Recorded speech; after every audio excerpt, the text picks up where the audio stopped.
എല്ലാവർക്കും നമസ്കാരം. നമ്മളിന്ന് 5ാം ക്ലാസ്സിലെ ബേസിക് സയൻസിലെ 8ാമത്തെ പാഠമാണ് നമ്മൾ പഠിക്കാൻ പോകുന്നത്. അകറ്റി നിർത്താം രോഗങ്ങളെ. ഉപജില്ലാ ശാസ്ത്രമേളയിൽ ശാസ്ത്ര പരീക്ഷണത്തിന് പങ്കെടുക്കാൻ അവസര തയ്യാറെടുപ്പ് നടത്തുകയാണ്. അതിനിടയിൽ പനി പിടിക്കപ്പെട്ടത്. മരുന്ന് കഴിച്ചെങ്കിലും പനി ശമിച്ചില്ല. ഡോക്ടറുടെ നിർദ്ദേശപ്രകാരം രക്തം പരിശോധിച്ചപ്പോഴാണ് തനിക്ക് ഡെങ്കിപ്പനിയാണെന്ന് അവൻ തിരിച്ചറിഞ്ഞത്. കഴിഞ്ഞ തവണ ജില്ലാതലം വരെ എത്തിയ അവൻ ഇത്തവണ സംസ്ഥാന തലത്തിലെത്തണമെന്ന് അതിയായി ആഗ്രഹിച്ചിരുന്നു. അപ്പോൾ എൻ്റെ അവസ്ഥ അറിഞ്ഞല്ലോ. ഡെങ്കിപ്പനി വരാനിടയാക്കിയ സാഹചര്യം എന്തായിരിക്കും? ഇതുപോലുള്ള അസുഖങ്ങൾ കാരണം നിങ്ങൾ മുൻകൂട്ടി തീരുമാനിച്ച പല കാര്യങ്ങളും നടക്കാതെ പോയിട്ടില്ലേ? മഴക്കാലത്ത് ഇത്തരം രോഗങ്ങൾ വർദ്ധിക്കാനുള്ള കാരണം എന്തായിരിക്കും? നമുക്കറിയാവുന്ന രോഗങ്ങൾ പട്ടികപ്പെടുത്തു. വയറുവേദന, തലവേദന, ജലദോഷം, പനി, അങ്ങനെ പലതും നമുക്ക് വരാറുണ്ട്. ഇതെല്ലാ രോഗങ്ങളും പകരുന്നവയാണോ? എങ്ങനെയാണ് രോഗങ്ങൾ പകരുന്നത്? കൊതുക്, ഈച്ച, എലി തുടങ്ങിയ ജീവികൾ പല രോഗങ്ങളും പരത്തുന്നുണ്ട്. മുമ്പ് നമ്മൾ പഠിച്ചിട്ടുണ്ട്. അപ്പോൾ രോഗമുണ്ടാക്കുന്നത് ആരൊക്കെയാണ്? സൂക്ഷ്മജീവികളാണ് രോഗങ്ങൾ ഉണ്ടാക്കുന്നത്. അതിൽ ബാക്ടീരിയ, വൈറസ്, ഫംഗസ് എന്നുള്ള ചിലതിൻ്റെ ചിത്രങ്ങൾ കൊടുത്തിട്ടുണ്ട്. സൂക്ഷ്മജീവികൾ എന്താണെന്ന് നമുക്ക് നോക്കാം. Micro organism. Virus, fungus, bacteria തുടങ്ങിയ സൂക്ഷ്മജീവികളിൽ ചിലതിൻ്റെ പ്രവർത്തനങ്ങളാണ് പല രോഗത്തിനും കാരണമാകുന്നത്. ഇവ രോഗമുള്ള ഒരാളിൽ നിന്ന് മറ്റൊരാളിലേക്ക് എത്തുമ്പോഴാണ് രോഗം പകരുന്നത്. രോഗം പരത്തുന്നവർ. ഈച്ച എങ്ങനെയാണ് രോഗം പരത്തുന്നത്? ജലദോഷവും മഞ്ഞപ്പിത്തം പകരുന്ന ഒരുപോലെയാണോ?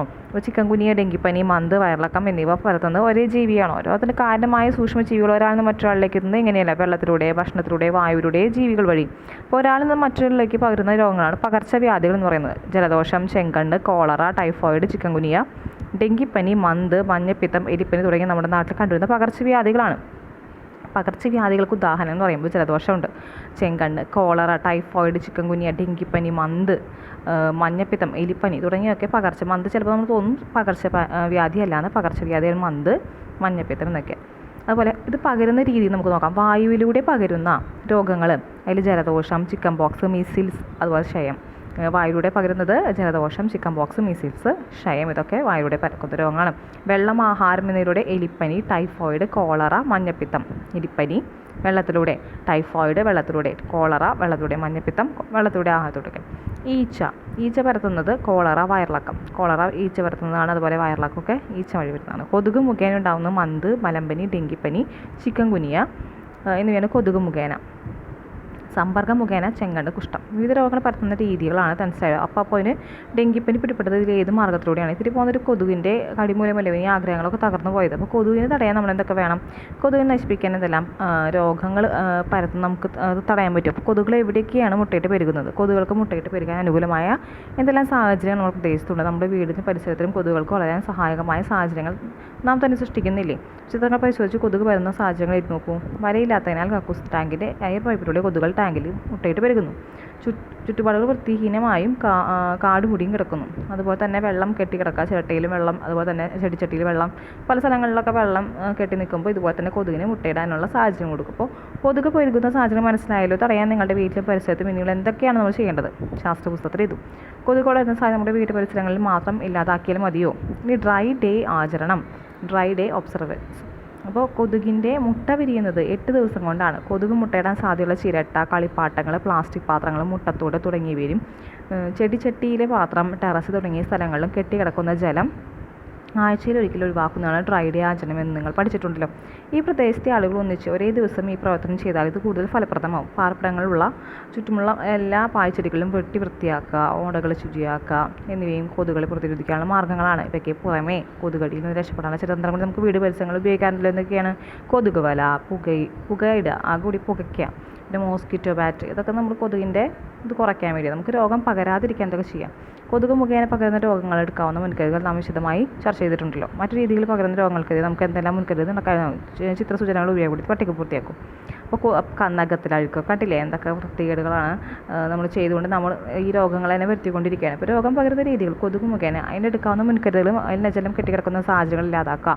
അതുപോലെ തന്നെ വെള്ളം കെട്ടിക്കിടക്കുന്ന സാഹചര്യങ്ങൾ ഇല്ലാതാക്കുക. കൊതുകിൻ്റെ മുട്ടയെ നശിപ്പിക്കുക. പിന്നെ ഗപ്പി പോലെയുള്ള മത്സ്യങ്ങൾ വളർത്തി കഴിഞ്ഞാൽ അതുപോലെ കൊതുകിൻ്റെ ഈ പറഞ്ഞ കൂത്താട്ടികളൊക്കെ തിന്നാനായിട്ടുള്ള മത്സ്യങ്ങളാണത്. നീച്ച് മുഖേന വീടും പരിസരം ശുചിയായി സൂക്ഷിക്കുക, ഭക്ഷണം അടച്ച് സൂക്ഷിക്കുക, അഴുകിയ ഭക്ഷണ സാധനങ്ങൾ ഉപയോഗിക്കാണ്ടിരിക്കുക. ജലം, ആഹാരം എന്നിവയിലൂടെ തിളപ്പിച്ചേറിയ വെള്ളം മാത്രം കുടിക്കുക, പഴകിയ ആഹാര വസ്തുക്കൾ കഴിക്കാതിരിക്കുക. സമ്പർക്കം വഴി രോഗബാധിതരുമായി മറ്റുള്ളവർ അധികം സഹവസിക്കാതിരിക്കുക. പിന്നെ വായുവിലൂടെ പകരുന്നത് അധികം സമ്പർക്കം ഉണ്ടാവാണ്ടിരിക്കാം. രോഗങ്ങൾ വന്ന് ചികിത്സിക്കുന്നതിനേക്കാൾ ഭേദം രോഗങ്ങൾ വരാതിരിക്കാനുള്ള മുൻകരുതൽ എടുക്കുന്നതാണ്. പകർച്ചവ്യാധികൾ. അപ്പോൾ അതിൻ്റെ ഒരു വീഡിയോ ഉണ്ട്. ഇനി സൂക്ഷ്മജീവികളില്ലെങ്കിൽ ജീവികളുടെ മൃതാവശിഷ്ടങ്ങൾ എക്കാലത്തും മണ്ണിൽ അതേപടി കിടക്കാറുണ്ടോ? ഇപ്പോൾ ജീർണിക്കാതെ കിടന്നാൽ എന്തൊക്കെ പ്രശ്നങ്ങളുണ്ടാകും? ജൈവാംശങ്ങളെല്ലാം ജീർണിച്ച് മണ്ണിൽ ചേരുന്നത് ബാക്ടീരിയയുടെയും ഫംഗസുകളുടെയും പ്രവർത്തനഫലമായാണ്. ഇത് ഭൂമുഖത്ത് ശുചിയാക്കുന്നതോടൊപ്പം സസ്യങ്ങൾക്ക് വേണ്ട പോഷണവും നൽകുന്നു. ഇനി സൂക്ഷ്മാണുക്കളെ കൊണ്ടുള്ള മറ്റു പ്രയോജനം എന്തൊക്കെയാണ്? പാല് തൈരാക്കുന്നു, അരിമാവ് പുളിപ്പിക്കുന്നു, അന്തരീക്ഷ നൈട്രജനെ സസ്യങ്ങൾ ഉപയോഗിക്കുന്ന രീതിയിൽ ലവണങ്ങൾ ആക്കി മണ്ണിൽ ചേർക്കുന്നു, വിസർജ്യങ്ങളെ വിഘടിപ്പിച്ച് മണ്ണിൽ ചേർക്കുന്നു, പാലുൽപ്പന്നങ്ങൾ, വിനാഗിരി, ചണം, പുകയില, തുകൽ തുടങ്ങിയ വ്യവസായങ്ങൾ ഉപയോഗിക്കുന്നു, ചികിത്സാ രംഗത്ത് പ്രയോജനപ്പെടുത്തുന്നു. ഈ സൂക്ഷ്മജീവികളെ കൊണ്ട് കുറേ പ്രയോജനങ്ങളുണ്ട്, നമ്മൾ കണ്ടു. ഇവയെ കൊണ്ട് ഉപകാരങ്ങൾ മാത്രമല്ല, ഉപദ്രവങ്ങളുണ്ട്. അപ്പോൾ യൂഷ്വലി സൂപ്പർ ബഗ് എന്താണെന്ന് നോക്കാം. കപ്പലുകളിൽ നിന്നുണ്ടാകുന്ന എണ്ണ ചോർച്ച മൂലം കടൽ മലിനമാകും തടയാനായി എണ്ണ ഭക്ഷിക്കുന്ന സൂപ്പർ ബഗ് എന്ന ബാക്ടീരിയകൾ ഉപയോഗപ്പെടുത്തുന്നുണ്ട്. ആനന്ദ് മോഹൻ ചക്രബർത്തി എന്ന ഇന്ത്യൻ വംശജനായ ശാസ്ത്രജ്ഞനാണ് ജനറ്റിക് എഞ്ചിനീയറോട് ഈ ബാക്ടീരിയ വികസിപ്പിച്ചെടുത്തത് സൂപ്പർ ബഗിനെ.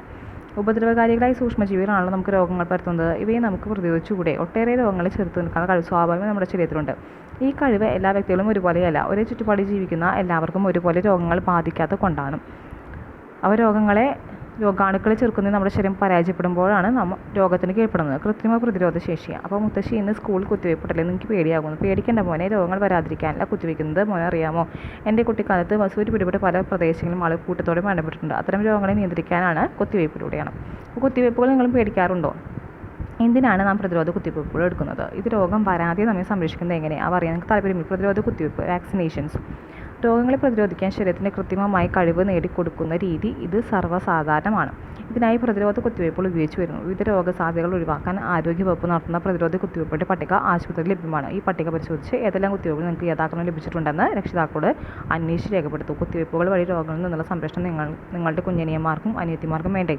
ഇതിന് രക്ഷിതാക്കളോടൊപ്പം നിങ്ങളും ശ്രദ്ധിക്കുമല്ലോ. ആരോഗ്യ പരിപാലനത്തിനായി വീടുകളിലും പരിസരങ്ങളിലും ചെയ്യേണ്ട ഡ്രൈ ഡേ ആചരണം, ശുദ്ധീകരണ പ്രവർത്തനങ്ങൾ തുടങ്ങിയ കാര്യങ്ങൾ നാം മനസ്സിലാക്കുമല്ലോ.